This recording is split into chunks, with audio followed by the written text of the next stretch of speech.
We're really excited to have a guest. We haven't had a guest in quite a while.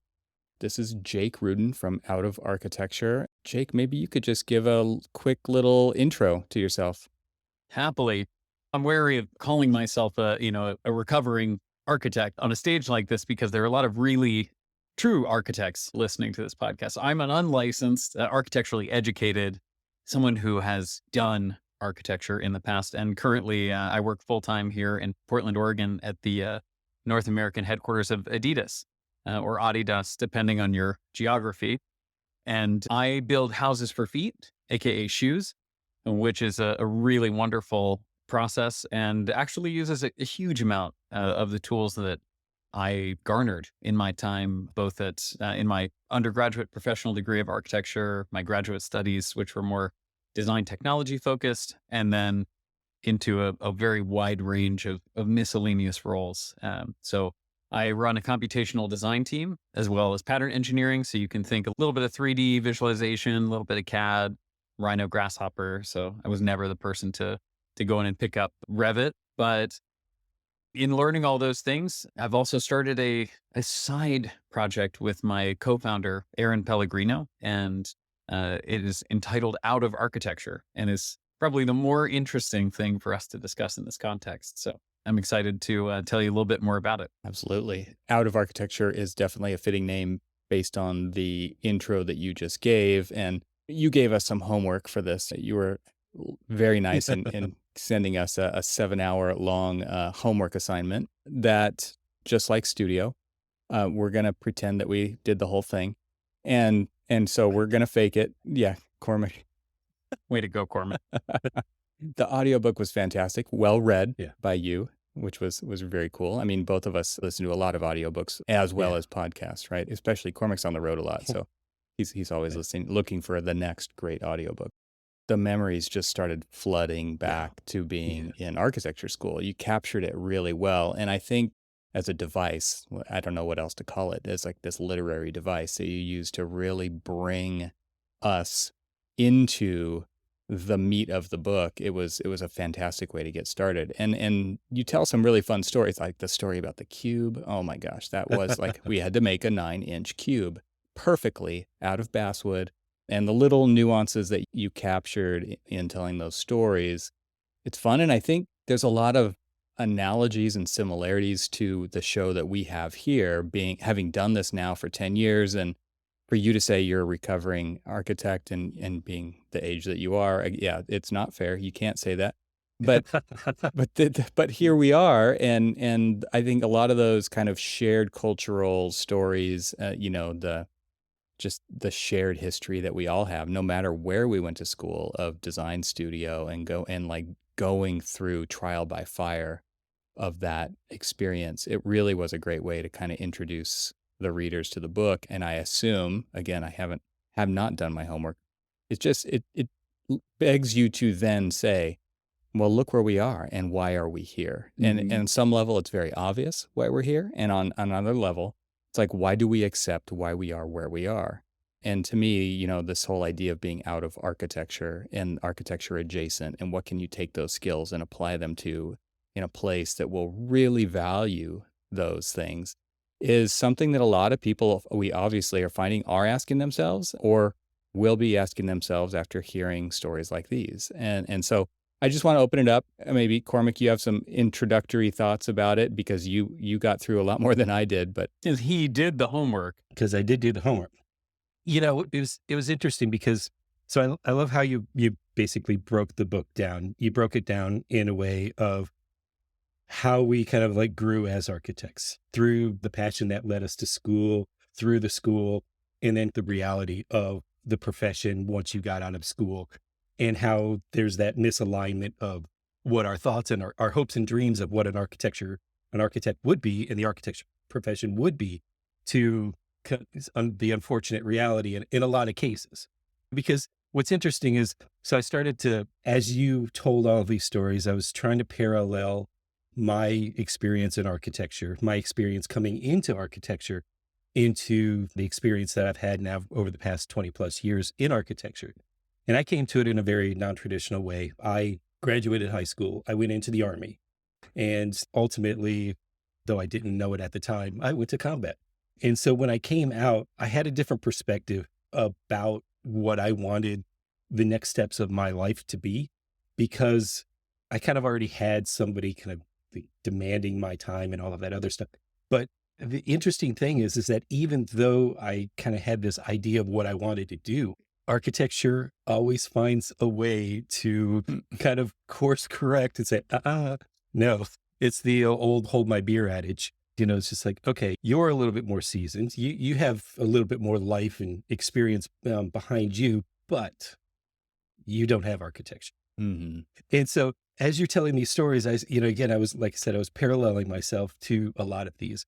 And then, so Evan, since you didn't do the homework, um, I did a little it, bit. it starts off as it goes through, talks about the joy that brings us into architecture. And what really kind of struck me is as you started to talk about, Jake, when you were talking about the stories of, let's just call them the horror stories of the profession, I can guarantee you everybody has felt this one way, shape, or form. And so let me back up a little bit. I almost wanted to start off with, okay, read the book, but I want to start with the conclusion. And the reason I wanted to do that is because Evan and I talk about this a lot. And so one of the things that you say is clients don't hold the profession back. Architects hold the profession back, or the profession holds the profession back. And we talk about this all the time. And I mean, this is one of the things that we harp on a lot in the past 10 years of conversation between each other. We're always talking about what is the profession and why is the profession the way the profession is. And in a way, sometimes it's a cathartic way of dealing with the profession. But where you were going with that, I loved it because it really just kind of just says, look, and I'm going to kind of quote you, you are valuable and you deserve a career that aligns with your values. So many times we go in to this profession somewhat blind with the idea, the blinders on of, okay, this is what we think architecture is, never really expecting it. And unfortunately, school doesn't really do a very good job of dispelling the myths of the hardworking thing. They essentially, and this will go back to some stuff that, Evan and you and I talk about, is the forming of the bad habits. It's like, well, I did it, so you're going to have to do it too. And we never really truly learn our value or the value of the profession, either until it's too late and you get frustrated and you want to try to roll out, or you just feel like, what can I do? I can't do anything. I'm just stuck. Yeah, absolutely. Well, I'm very pleased to hear that you both took away very different things and also, really enjoyed the book. I mean, for context for the listeners, Aaron and I wrote this book about 3 years into the formation of Out of Architecture. So Out of Architecture began kind of with this, individual client consulting after being asked the question, how did you leave the profession? Why would you be hired at a place like Adidas? Or, Aaron is a licensed architect. She runs her own practice. My wife, who is the third contributor to the book, is now running a vineyard here in Oregon, which is a spectacular next step for any architect. But I think ultimately, we had these experiences and we started to gain these experiences helping others. And it became, as you referenced, clients. We support clients. We've had people from still in school all the way to, actually, we have a client now with 54 years in the profession who is looking to make a change. But very, very common to have mid-career professionals, 15, 25 years of experience. And I think it's interesting, Cormac, what you said, you actually have boot camp experience. But one of the comments we make with really little or nothing to back it up in the book is that architects do have that kind of bond, and whether that is at the same level of intensity as someone who's been in combat together, I really can't say. But ultimately, I think what happens is you have 5 years of assumptions you can lay against another architect, knowing that they went to school and had the same experiences. And it's incredible that this transcends generations of architects, that we can, I can say 9 square grid and people get, hairs standing up on the back of their neck because they can feel those projects. They understand the context.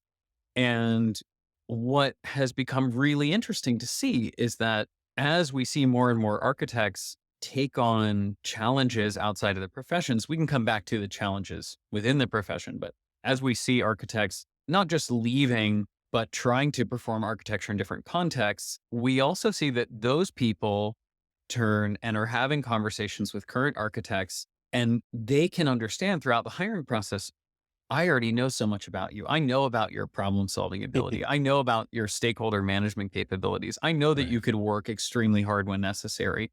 I understand that you're going to be able to push the boundaries, that you have autonomy, that you have this wildly complex set of skills, maybe not complete specialist. I think a lot of architects, when they leave, they worry that, well, I'm not like a unique expert in one area, Right. right? And we can, again, that's a topic that maybe we'll touch on, but it's so fascinating to see this camaraderie of ex architects, supporting, whether it's architects staying in or adjacent to the profession or leaving altogether. It does have that feeling that these stories are really, they're really commonplace. I Mm. think the fun thing about writing the book was we've gotten so much feedback in the time since we released it in November, so the last 6 months, of people feeling seen, just feeling like, these were somewhat hidden topics. There are narratives in there about you getting stabbed in the leg at work with an X-Acto knife, or, I mean, which is an unfortunately common experience. Or, Yeah. I have Yeah. a, It a really is. story about, getting sued for trying to take work for my portfolio, or, having Yeah. these really uncomfortable at bats with the profession that are these just known, these open secret issues. And of course, there are plenty of other that, might not even be appropriate for three white men to discuss in this context of, issues of diversity in the profession, issues of sexism, and all of these other realms. Yeah. But it's certainly a breath of fresh air to have it out in the open. And Yeah. it was very nerve wracking to do. I think we were very nervous about putting that out into the world. Well, what's interesting about it is that I think this acted as a primer for other people to actually have the conversation and feel comfortable with having the conversation. Because your book is actually made, we have our internal intranet called The Square, and your book has been posted on The Square for people, it's just like, oh my gosh, this is, just a fantastic resource. And it's a resource, it's a lot of people were just like, what does this mean? Are you leaving? I mean, Yeah, it's just like, it's an uncomfortable and, resource. and it really, Mhm. honestly, in a way, it's a resource about feeling comfortable with having these conversations because almost every one of the examples that you gave, and there's a lot of them, and they're really, they enrich the story. They enrich the point that you're trying to make. And every, almost every story, or let me just say my own personal experience, every story that you told, I've experienced. Um, Yep. and unfortunately, I've experienced, and I'm still here. But what it is it really does make it, it's empowered people to have the conversation. And the problem that we've had leading up to this is that it was always hush hush. No one wanted to talk about. No one wanted to talk about. You talk about salaries, and I've had more transparent conversations about salaries in the last, I don't know, say month and a half, just because we've had a few people either leave the firm or people, some friends of mine who were looking for other jobs and things like that.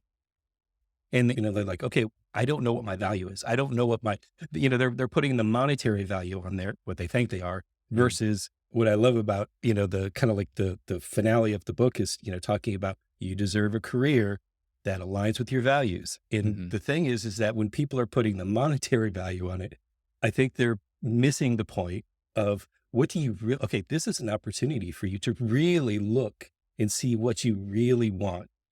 And are there firms out there like the Todd Williams, Billy Chen example that you gave about being a family type environment? There are firms out there that value you, that want you there, not just as a cog in the machine, but as a real true contributor. It's not a me, it's a we. And so I think that's as much of a value to people who want to stay in architecture as much as the people who really want to, get out of architecture, is that let's have this conversation. This is what's really happening. Will you guys pay attention to me? Thank you, Cormac. I hope you leave that as an audible review. That would I will. I that will. would be a spectacular cap. But yeah, I can't say anything other than that. If what you perceived has been felt by more people, then the book is certainly a success, because Yeah. it's not meant to convince people that leaving is their one option, right? It is meant to be a kind of reevaluation and an opportunity to get reinvigorated. And I mean, Mhm. so many clients that we have do choose to stay in the profession, but they choose to stay in a different context, Mhm. either at a different company or with a different understanding, or some of them are going to moving to running their own businesses. And Right. I mean, that is sometimes what someone really needs, or they need that multivalent set of work that can only come from, sure, I'm going to step back. I'm going to go down to 30 hours working with you, and I'm going to pursue this other project on the side. Right. And Mhm. maybe that is a creative project like running a podcast, or it's a different kind of work that they've been pursuing. But ultimately, I think what we're seeing from both clients and also readers is we've been so focused on the one path to achieving the title architect that either on the way there, we forget to look around and see what it actually means to be an architect, Right. or when we get there, we stop and pick our heads up. And this is probably the saddest thing that for me working with clients is I have a lot of clients who come right after licensure and just say, I don't know that this is what I want, but I don't know that I could be Mhm. anything else. Right. And I Yeah. think that's really devastating, as someone who also loves the profession and loves what it represents and stands for in terms of creativity in the built environment. The idea of sunk costs into an Hmm. education, into licensure, into all of the things that you have to do to, it used to be called IDP, right? It was like Hmm. you have to have all these hours. You have to have them signed off by mentors. You have to, in all these different categories. And then to your point, it's like, I don't know that I could be anything else because I Mhm. feel trapped. I mean, that's the rest of that sentence, right? Yeah. Because if it's, and you talk about the idea of it, we have to get away from the education system being about just drilling into people that this is a calling, because there's a lot of people who don't feel like it's a calling at all, but Right. they're there suffering through something because they've invested so much, and that is never reciprocated by the profession itself or by the people that they work for or by the companies that they work for. And so this whole idea of value, it really does circle around that. And do we value ourselves? And I don't know if anybody else on the call here has ever written down what their values are, but I think that's a key part of it, because a lot of times you just have a sense, you have a feeling like I value design, I value communication, I value respect, I value these things. But if you really take the time to write them down and then compare that against the people that you hang out with, the people that you work for, the people that work for you, like there's a lot of different ways you could evaluate that and try to really objectively do that.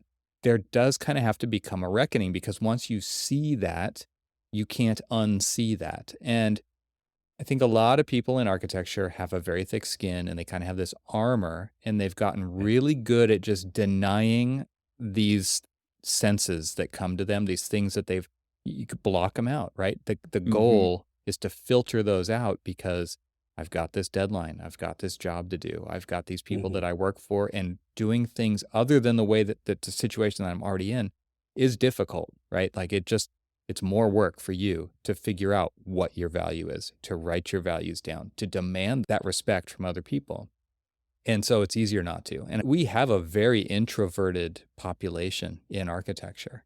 And it is, I think, hard for a lot of people to step outside of that. But it is very important to recognize that nobody else is going to do that for you. Cormac and I have said Right. that on this podcast many Hmm. times. It's like there is one person responsible for all of that stuff for you, and it's you, unfortunately. And it is great to have advocates, but it is also difficult to rely on the advocacy of others in a profession where everybody has been taught to go it alone. Everybody. Yeah. Yeah, the history of going it alone is a really interesting one, and it is addressed. in the book, about midway through, there's a really, probably my favorite chapter, and actually the one that I don't know if you can hear it in my voice, but that I enjoyed reading the most. And it's about, it's called The Gentleman's Profession. And Yeah. there is a narrative in there about Michelangelo and this beautiful painting that portrays him in all black, with just his face and hand visible, pointing to his model of St. Peter's Cathedral. And there's a line in there at the very end that we make this commentary that says, look, we're representing a single person. We treat an architect as if they should be able to do everything by themselves. And that causes Mhm. burnout. Right. That causes these upended expectations. That causes the feeling that work is never done. But in reality, it's long been supported by teams of people and the sort of unseen, and everyone sort of taking their turn in that role, which again is not a good thing, right? It's not a good way for us to treat people, is to put them behind the curtain and say, someday it'll be your turn, right? Right now Right. you're Right. the understudy, just shut up and do what you're told. But that line at the end is, woe betide the lowly craftsman whose contributions are relegated to history, if ever acknowledged at all, something to that effect. Mm. And I love reading old books, so it felt really good to read something in that language. And yet at the same time, it really does point to, woe is this person who just toils away in the background and is not thinking of their own creative fulfillment, their own need to feel valued. And when we talk to clients about that, they say, I'm getting underpaid. Like, I know I could be making more somewhere else. And we always say, like, okay. That's valid. And most of our clients leave with significant salary increases. But the point that I want you to understand is, what makes you feel valued? Is it because Yeah. your boss has never said thank you? Is it because the expectations are so high that they're unattainable, and when you achieve them, it's just the expectation? Is feeling valued like getting control of your work? Is it having a say in design? And writing those down is incredibly important.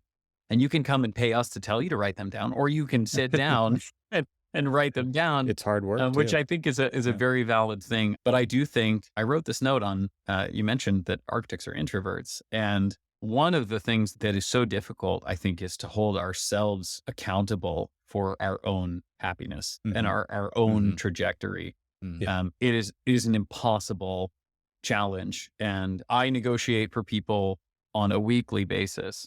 And I am still really not good at negotiating for my own and Mhm. advocating for my own value. And it takes so much practice. It's a muscle that has to be flexed. But having an accountability buddy in this, I mean, I think if Cormac were going to that situation, Evan, I would expect you to step up and say, no, you don't take any less than You 10 should mil, you should see the I mean, text I send this guy. Yeah. You, it's actually funny though, because I've been known throughout, I don't know, the past decade or so of helping other people out of bad situations in the profession and helping find them and placing them, like reaching out to my network of people and finding the right place for them. And then we've got this guy, which, whichever direction he is on your screen, always sitting there saying, well, what are you doing for yourself? And always hammering me to think about, myself and my value and my worth and all of that other stuff. And Mhm. I'm just say, mind your business. No, I'm actually glad that you brought up the Michelangelo one, because leading up to that, all of the stories were kind of like woeful. In a way, I'm going to just be a little honest here. I was getting a little perturbed with you. It was just like, all right. You like the star architects. I get it. You like the high design and everything else. But in a way, the reason why is because it was like, there's people who work for them usually go into it thinking, and this is my impression, is people go because, it's something that looks respectable on their resume. Hey, I'm going to be able to like market myself. I'm going to learn something. And the reality of the fact is that almost 9 out of 10 of those experiences usually end up as a cog in a machine that never really gets any true value out of working there, other than the fact that, yeah, now they've got a blip on their resume that says, I work for X, Y, or Z star architect. And then when you got to that chapter, I was like, okay, he was setting it up. I get it now. And it was just like, well done, well written. Because it was just like, okay, because with that Michelangelo section, and when you started reading that, I'm like, yeah, because there is no, and I don't want to, drop any names. So I'll just say there is no starchitect that can stand in front of a client with getting the pat on the back without the multitude of people behind him that actually made that scribble or sketch on a napkin actually come into reality.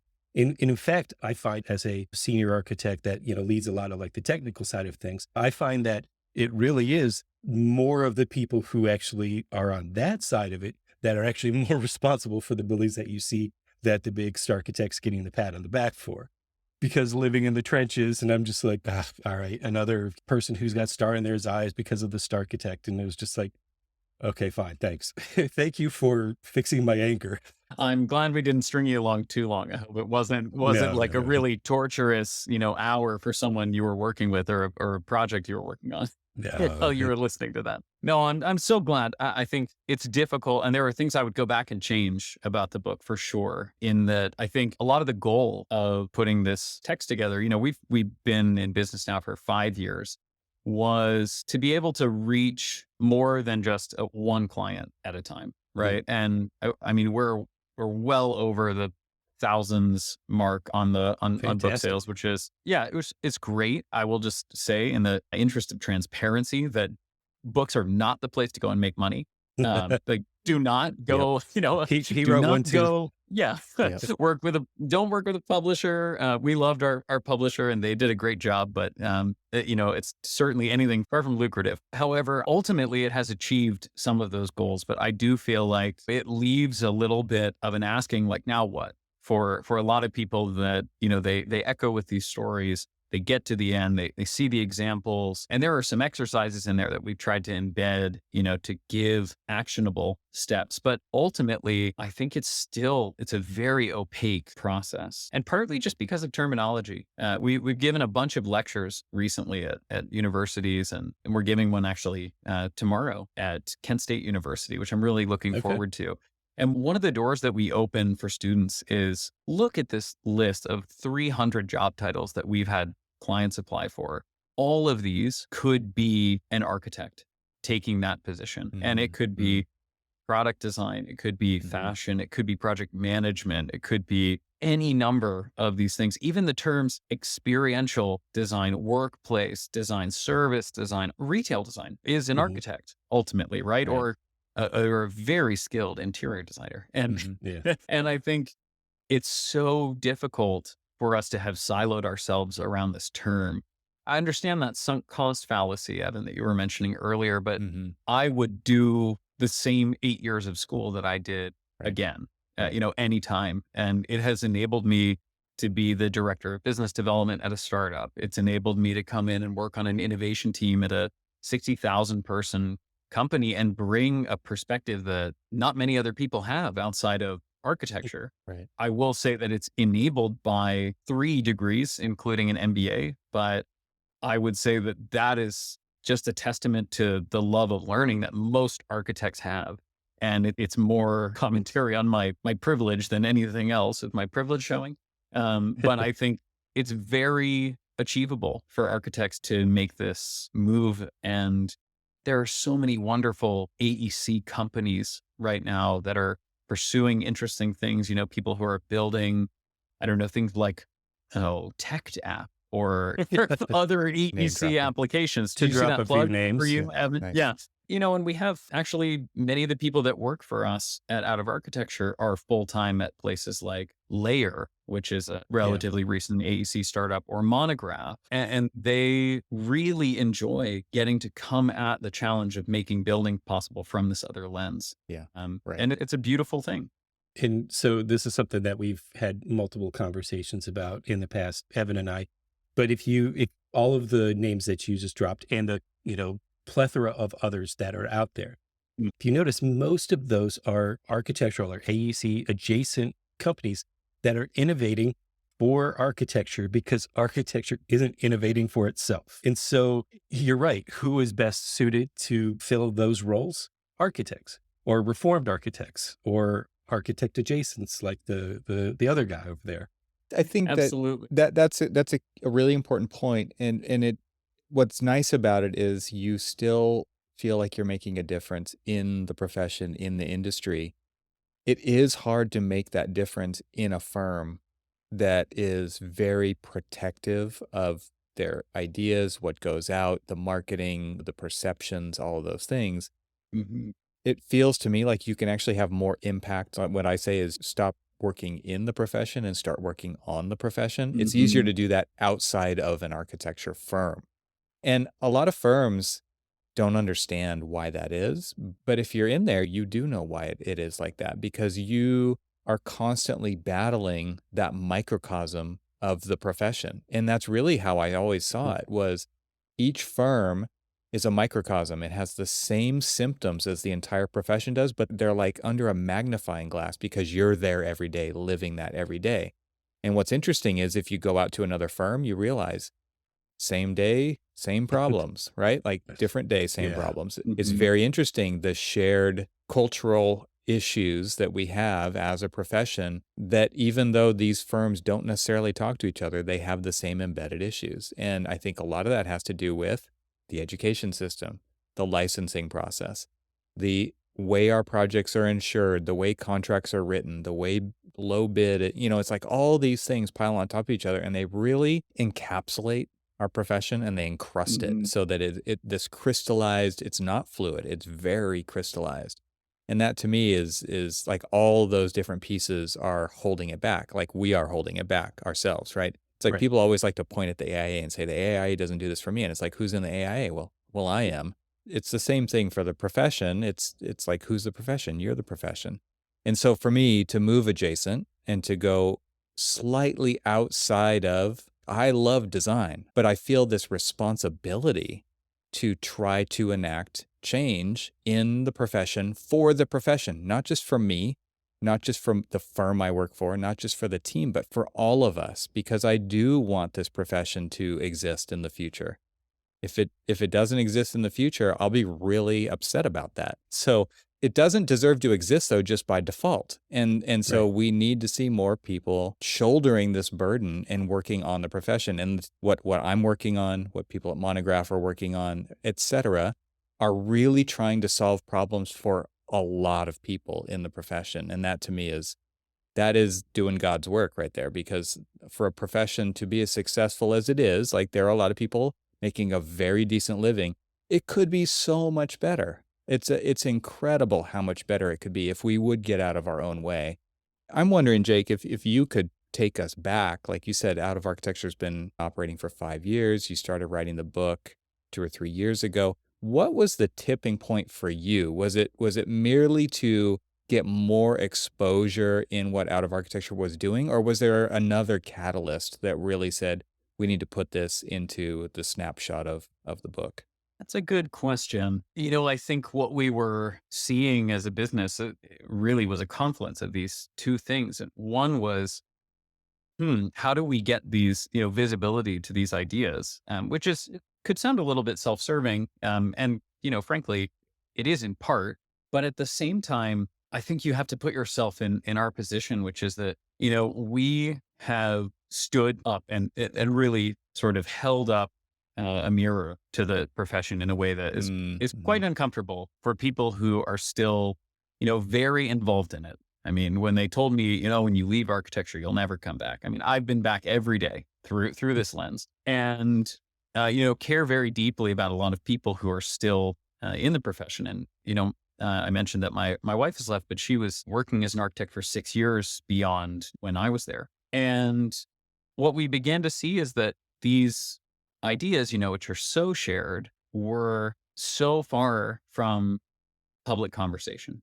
They were Mm. so far from being an open subject of discussion, salary, abusive managers, poor hierarchy or organization within firms, all of these things. And I think the reason that these are so tied together is because we noticed that even in a forum like, let's say, LinkedIn, which is a public forum, but it's one that is meant to encourage professional discourse. First of all, architects aren't there. Right. Architects need to get on LinkedIn because that's the Where only are the platform that architects? I have a following. And then the second is that architects wouldn't engage with us. And we would get these very personal, very interesting messages on the side that said, I really appreciate what you're doing. I really appreciate the message that you're putting out into the world. And I would say, well, come, yeah, engage, comment, be involved, come join us for this next live talk. And they would say, I can't, I'm too worried that my firm's going to find out. Yeah. I'm too worried that my friend's going to find out. And, even the idea of talking to us, I mean, some people come to us just on the verge of tears, just at the idea that they are betraying the profession by considering doing something else. And when you say, that we need to leave, Cormac, I see you there. I'm coming to you. But when you say that we need to leave in order to make change, the business of architecture that is enabled, quite a bit by the AI has a lot to be at fault. I mean, the billable hour system means that there isn't really, as much as many firms would love to promote innovation, there's just not time in the day set aside to do that. So come on, Cormac, join in. There's this whole factor of, it's just like, okay, Cormac, you're going to be billable at least 80% of your normal hours. Jake, you're going to be, sorry, you're just starting your career. You're going to be 100%. You've got to be butt in seat, 100% running there. And, Mr. Principal over there, you've got to be at least billable, I don't know, maybe 50, 60%. I don't know what yours was at the time before you left. But I want to rewind just a little bit. So you go back to talking to other architects who, say, yeah, I love what you're saying, but I don't want to get involved with this discourse because I don't want to have the perception of, oh, I'm unhappy. Put a target on your back. Right? Exactly. I'm talking to a guy who helps facilitate people's parole from the, and so they don't stop to at least ask themselves, okay, why are people considering leaving? What is the problem? Why is it that people are looking elsewhere, looking for that greener grass? It's a systemic problem that we just don't seem to address because we don't want to have that discourse with people. We know what the problems are. We just, are very, very hesitant about trying to fix them because we're worried that, oh, you're just going to be a rabble rouser. You're just, trying to upset the apple cart and, and we can't have people, having that kind of like discourse, so you're the problem. Let me give you an example. I was talking to a friend of mine who, was recently, they left the firm that they were working for. Exceptional person. They went to a different firm. But once they left the firm, as everybody knows, the conversation is, oh, why did that person leave? Oh, well, they weren't performing here. There's some excuse about why that person was the problem versus why the organization or the profession is the problem. And so there's always this, it's not me, it's you. It's a justification. Exactly. Some other way to justify it. Very interesting. As a hiring manager at Adidas, I am constantly faced with the challenge of retaining talent. And very infrequently is it anyone's fault but the organization's that they're not creating opportunity for people to grow, to enjoy themselves, to do these things. And of course, there are plenty of folks who want a free ride. That is definitely true. But to point to someone who's made the choice to leave and find something better and to chase them out the door with that is just, I think, to your point, Cormac, when we are afraid that someone's going to find out, the real question we should be asking is, why are we afraid? Like, what kind of disgusting workplace are you in that you can't have an open dialogue about, things like how to improve onboarding and open communication and better project management and time management and, all of these things should be up for grabs. People should want to solve them. There's 3 different things that I'm thinking of here. I'm going to try to remember all 3 of them as I go through this. But the first one is that when people are having those kinds of justification conversations, I've also heard the other side of that, which is they're going off to do this other project types. They're going off to work for this other person. They're going off to work for this other firm, whatever it is. Good for them. Like, that's good for them because they need to develop in these other ways. And I always shake my head because it's like, you couldn't find other ways for them to develop in the company that they're already in. That makes absolutely no sense because of course there are ways, but they try to justify it and make themselves feel better about it and say, this is the right move for them. They're going to go Right. find this other piece of their professional career that's missing, quote unquote, missing. So that was the first one. The second one is that architects don't get any leadership training. A lot of times it is trial by fire. You get put into a position of managing something that you're not ready to manage. You figure it out as you go, but that's not leadership. Those are two different things. And leadership in firms I've seen so many times is treated as a position of seniority. And leadership is a skill. It is not a position of seniority. And leadership is lacking when you don't know why people are doing things. If you don't know why somebody is leaving, it's because you don't know them. And if you don't know them, you're not being a good leader. You need to know all of your people.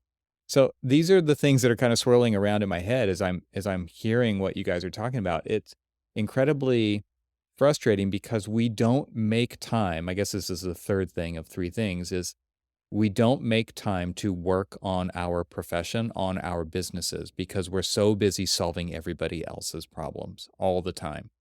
And that is something that is just programmed into us through school, through licensure, through working in these firms, from people who like to do it the way we've always done it, which is let's just keep cranking this out. Let's just keep our eyes on the prize and never actually notice like the gusher that's going on. Like we've cut ourselves, we're bleeding out, people, and we're too busy ignoring that because we have these other distractions that these deadlines, we have to hit these. We have to, no matter what. How many times have you felt that? It's like, well, all the time. That's normal in architecture.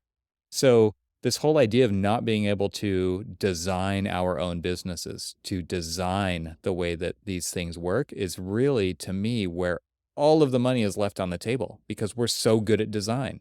We're so good at solving other people's problems. If we could only really turn that mirror on ourselves, which you're doing in this book, which is to say, are we happy with what we look like? Are we happy with what we feel like? Let's actually do that uncomfortable stare down with ourselves and say, is this really how it needs to be? Because I think it's pretty honest to say, absolutely not. And this book is doing important work to bring these kinds of conversations up because they are uncomfortable to have, but they are so necessary because if they don't happen, we're really going to suffer the consequences of that. And people will just go somewhere else. To me, that's the most intriguing thing about the younger generations today in architecture, which is they're not afraid to say, it shouldn't be like this. Like that's screwed up. And my generation did not have the wherewithal to do that. And that disservice has continued. There was this interesting conversation that I was having with somebody on the bus at the AIA convention last year. We're in similar situations, project managers, dealing with a lot of young people who were just coming out of school during the COVID period and, dealing with them kind of in a remote situation. And they're like, I just see them, they pop on, they go green and they start working and then they pop off during lunch and then they pop back on. And then, 5 o'clock rolls around and they're gone. Why can't they stay longer? We've got a job to do. We need to do that. I'm like, a lot of times when I was coming up, I would have said, yeah, just the old pull up your bootstraps and just get to work. The job has got to get done. And as I was having that conversation with him, I started to realize it's like, wait, we're not the ones that are right. They're the ones that are right because they're basically putting a dam between work and life. And they're saying, look, I get it. I've got a job to do and I'm going to be as efficient as possible and I'm going to do the job that I can. It is not my fault if you can't meet your deadlines because you, the project manager, or you, the principal in charge, haven't set realistic goals for our project. So I'm going to do my job as best as I can, but I'm not going to sacrifice my life for it. And it goes back to the Aaron bloodletting part of your book where she basically just kind of said, look, I'm not going to sit around and have this conversation with you guys. I could probably get this job done a lot faster if instead of you guys telling this story about, I'm going to leave it out. Let people read that one. It was hard to read in the audiobook. I'll just say that. Yeah. But at least she drew a line in the sand and said, look, you cut my support. You cut my help. You're not helping, but you expect me to sacrifice for you.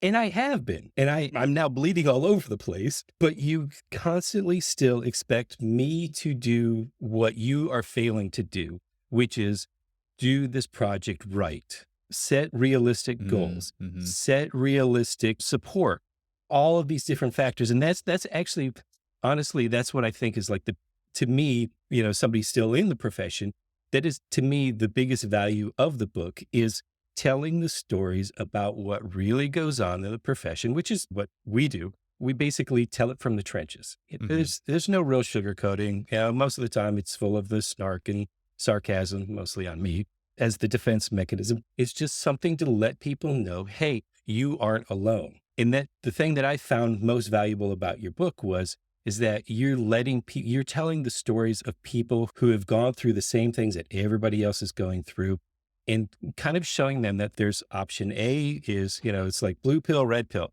Blue pill is out of architecture. Red pill is in architecture, but how are you going to change it? You've heard all of these horror stories. You've lived all of these horror stories. How can you change it? Mm. Or, okay, if it's not going to change because we kind of know that really, here's how I always put it. The only way we're going to change is when the people who are resistant to change will die off.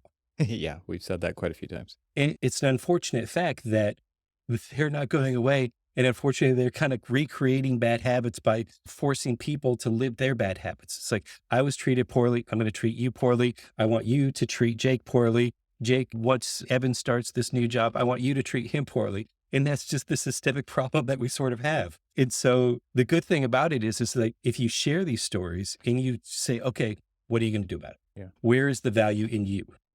It's a tough line to walk. And I hear a lot of what you're saying as still kind of this excuse, the throwing your hands up and saying like, well, it's not going to change unless, these people die off, but they're teaching the next generation. And then that generation lives, I don't know, with medical science, probably, longer, let's just say. And I'm going to say that, one of my big fears is out of architecture not being solution oriented. And we just published an op-ed in Architect's newspaper called Design Your Business Like You Design Your Buildings. And this has in it a lot of the points that Evan was making or circling around about architects not making time to design their businesses. And also almost word for word a line that Evan said earlier in the podcast, which is, if your business cannot sustain itself without the unpaid labor of others, it doesn't deserve to exist. And I think we need to have a good hard look at our businesses. And even if you are an architect listening to this and you think I'm just full of absolute shit and am stealing good people from the profession, which I am, and they're great and they get great jobs and they don't want to be in your stupid profession anyways, you should have you should have the self-worth and self-respect to look at your business and want it to perform without harming others. And I think that is a base criteria for us, and it's not being met. And that op-ed is actually a counter op-ed to a sort of up-and-coming, very design-driven firm with 4 letters that has been put through the ringer for posting really low salaried roles and making a bunch of excuses about it. So I'll let your listeners and yourselves put 2 and 2 together, but it's a curious place that we find ourselves in. And I think there are so many opportunities here for us to affect change. And maybe I'll bring us a little closer to an end by saying that Out of Architecture is a name that's been with the business since it started. And of course, the first thing that people think is, oh, out of architecture, you get people out of architecture. And I've always enjoyed being able to flip that a little bit and say, well, but it's also what you get out of architecture. It's also what you bring with you, what you carry forward, what you feel from architecture. And if that is abuse and distrust and, an utter disdain, then yeah, maybe you do need to get out. But if what you want to get out of architecture is something that you can find or make or change within the context of the profession, then do it. Absolutely. I know a lot of Yeah. good firms. I know a lot of amazing designers who also happen to be licensed architects. And those two things do not need to be one and the same. There can be terrible designers and terrible business people who are architects, but Yeah. there can also be architects who consider themselves to be more than just that noun, and you don't need to feel a crisis of faith if you choose to pursue some of those skills that aren't within the umbrella of the profession. So, One of the things that we talk about at Tech a lot is this idea of being licensed problem solvers, not just licensed architects. And there are so many businesses out there once they see that value, and they may not have experienced it yet, but once they do experience it, it's like, I've got to have that. I've got to have that on my team. And it could be your city council. It could be so many different things where every one of these things would benefit from having an architect sitting at the table. And to think of ourselves beyond buildings with shoe design, fashion, software, planning, so many ways that things are just constantly in flux and changing in the way that we solve problems. It's just that you bring a skill set that nobody else is trained for. Nobody. And so if I could just leave that piece out there to say, like, that's where your value is, and that is worth so much to so many people.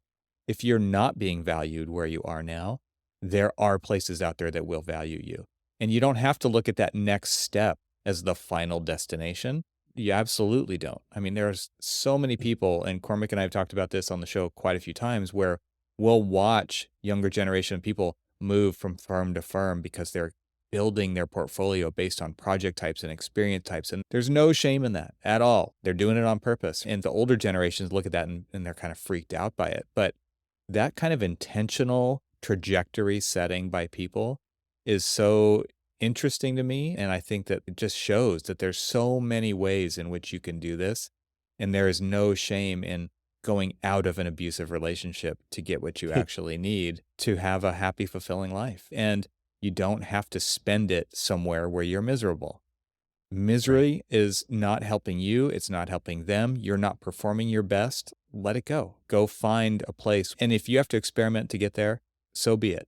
But it doesn't mean that whatever that next thing is, it's the final chapter. It's probably not. We all know that this is a long, maturing process that we go through. But the value of an architect can be seen at so many different stations and so many different locations that I hope people will get into your book and start to kindle that fire within them that we all had when we were in school. We went through this mind-bending, mind-blowing experience. Like you talk about nothingness, right? And you talk about what is space and what are these, and you're right, like those were mind-expanding. This is why we ultimately fell in love with this, right? It was like you just glossed over one of these stories that for me was school's been doing you a disservice since you were in kindergarten, where they taught you how to color inside the lines. And that to me was something that I still think about today when my first year professor told me that. And it was just like, whoa, that's a different perspective. And it blew my mind. And it sounds so simple and trite today, but it was a big deal for an 18-year-old or a 17-year-old. And it's these kinds of things why we fell in love with it. And if we can get back to those kinds of mind-blowing, mind-bending, like we have so much that we can do for the world, and we don't have to have that epitaph carved in the place in the building where no one will ever see it about the people who worked on this and their names will never be known, kind of a thing. We really can make a huge difference for so many places out there. I encourage people to get into the book and just open that door, at least in your own mind, because if you don't, no one else is trying to figure out how to do this for you. So encourage you all to get into Out of Architecture book and check it out. You're doing a service for the profession that it's medicine that they don't want to take, that we don't want to take. But I think it's an important treatment because not everybody needs to be here. There's no other way to say it. Not everybody needs to be here. And that, Jake, is his Audible review. Beautiful. They're Beautiful. both I'll give beautiful you the reviews. access to the original recording here. Well, thanks for joining us today. This has been fun. We'll include all the places to go in the show notes, but is there anything you want to add in here at the end just to really drive it home where people can go find out more about what you're doing? Yeah. So we have, had a pretty open system for a very long time. And we've got 5 advisors now. We've got a whole team of people who are really interested in having these conversations. So if you want to spend a half an hour chatting with us, please, come on over. We do scheduling all through the Out of Architecture website, obviously, outofarchitecture.com. I think our socials are split between Instagram at Out of Architecture and LinkedIn, where you can find both myself, Jake Rudin, and Aaron Pellegrino, my business partner. And you're welcome to come and connect with us and have a conversation. The only other place that might be appropriate for this audience is we have a podcast. And what's interesting about that is it is narratives, stories, interviews with people who have left the profession, who have made a transition, who talk about the beautiful things that they've taken out of those experiences and some of the, the more horror stories, reasons why they've left. And that's called Tangents. You can find that wherever you find your podcasts. And we'll be starting season 2 of that actually in May of this year. So that'll be an exciting new round of people to interview and stories to tell. And you guys also have been speaking. Yeah, we actually hosted a symposium this year. It was one of our first kind of big Out of Architecture events. And we had Cameron Sinclair, the founder of Architecture for Humanity, who wrote Design Like a Give a Damn, say, that architects are the only ones getting in architect's way. We had talks from people who, are the director of product at Kayak for UX design, who are using their architecture design skills to build out anti-racist platforms, who are building base architecture and studying microbial architecture systems. So it was fun. It was a place to celebrate these architects that are out in the Yeah, world making totally. amazing things.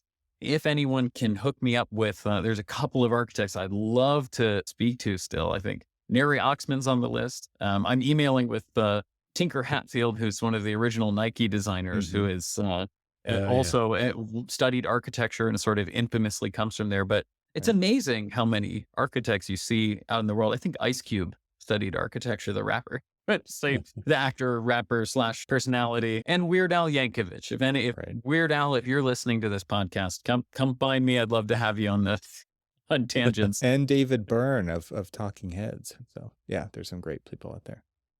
Well, thanks, Jake. This has been fantastic. We'll put links to everything that you just mentioned in our show notes. And again, thanks so much for taking the time and for writing the book and for doing what you're doing. Thank you, Cormac. Thank you, Evan. I really appreciate the chance to be here. And yeah, I'm looking forward to seeing the evolution of this podcast and also the work that you're doing to help people find new roles and products that you're building. So it's exciting to see architects come together in these different forums. Thanks, man. Well, thanks. Appreciate it. Thank you.